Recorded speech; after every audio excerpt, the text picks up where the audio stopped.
I've been thinking a lot about how to talk about Adepticon, because I think I went into it with one idea of how the weekend would feel, and I came away with something quite different.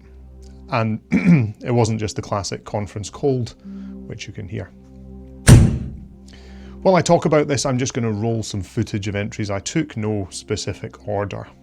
For anyone who doesn't know, Adepticon is where the American leg of Golden Demon takes place, and I travelled over from Scotland to enter. Coming into the event, I felt good. I'd picked up a finalist pin at Essen not too long ago in a strong category, and whether I consciously admitted it or not, that does something to your expectations. It wasn't like I was walking in expecting to win anything, but I think I had a quiet sense that I would be competitive. Maybe I would pick up a couple of finalist pins again and just see where things went from there. And then there's always that extra layer where someone says, oh, you could be a contender, or oh, I think you've really got a chance.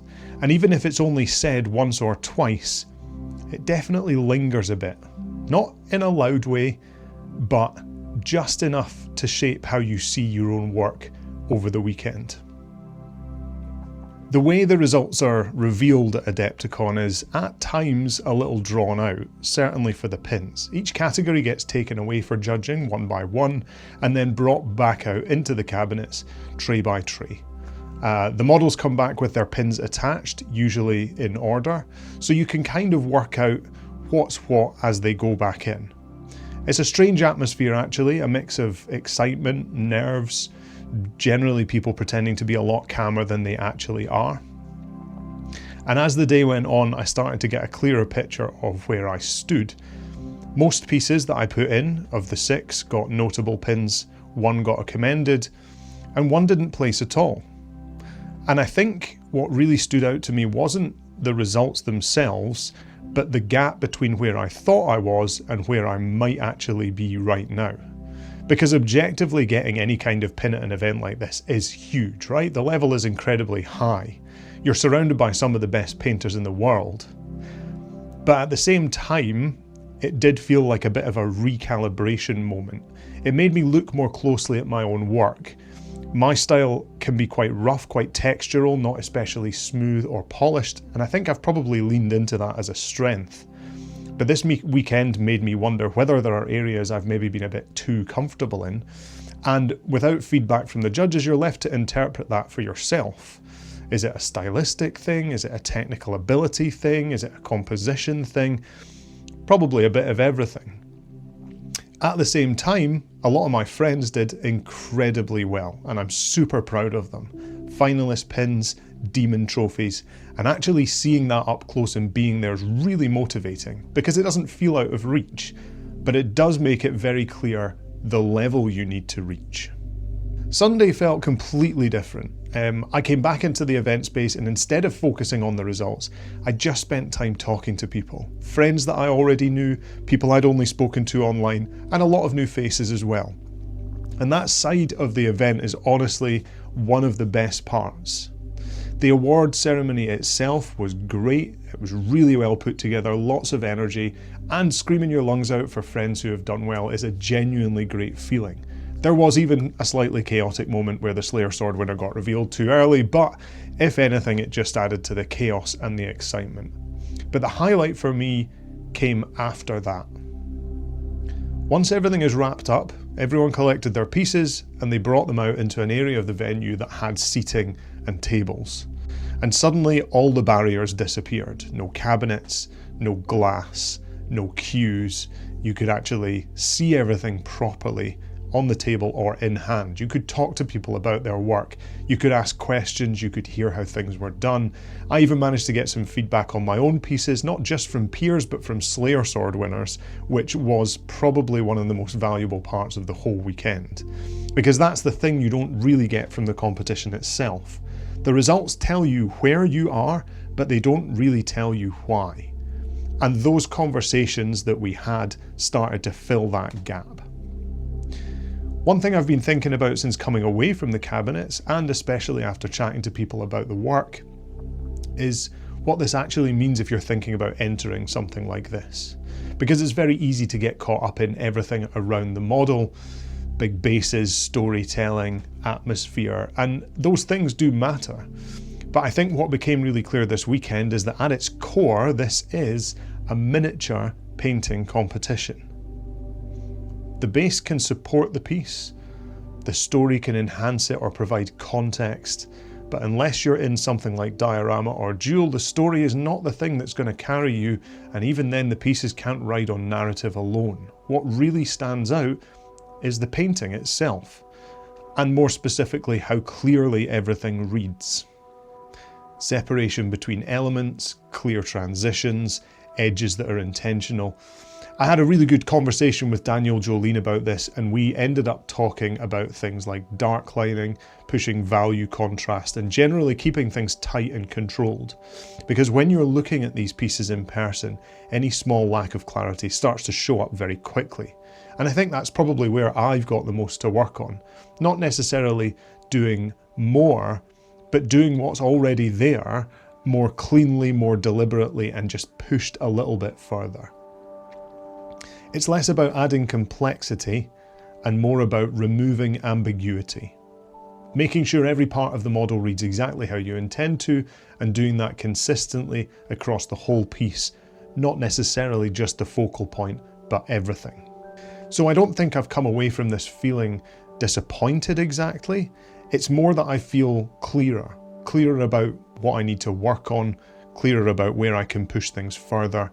I think I need to be more deliberate with what I choose to paint, fewer projects, more focus, spend longer on pieces, be a bit more patient with them, and think more about how to create something that really holds attention, not just technically, but as a whole, because there are definitely moments, looking back at my entries, where I could see things that I could have pushed further, and I probably knew that at the time. And if anything, this weekend has just given me direction. It's reminded me that improvement doesn't always feel like progress in the moment, but that doesn't mean it's not happening. And it's also a good reminder that this whole thing isn't just about results. It's about the people you meet, it's about the conversations you have, and the moment where something clicks that maybe hadn't clicked before. So, I'm leaving Adepticon feeling motivated, not because of how things went, but because of what I can do next.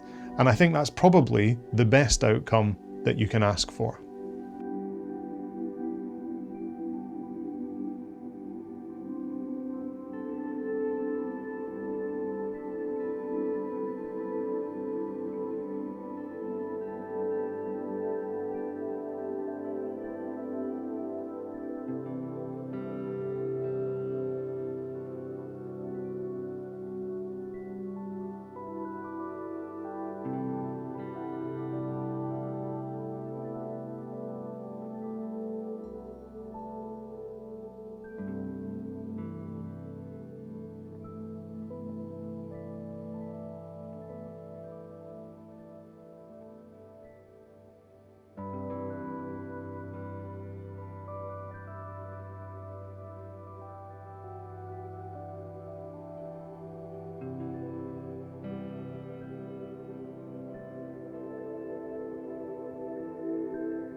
think we're about there.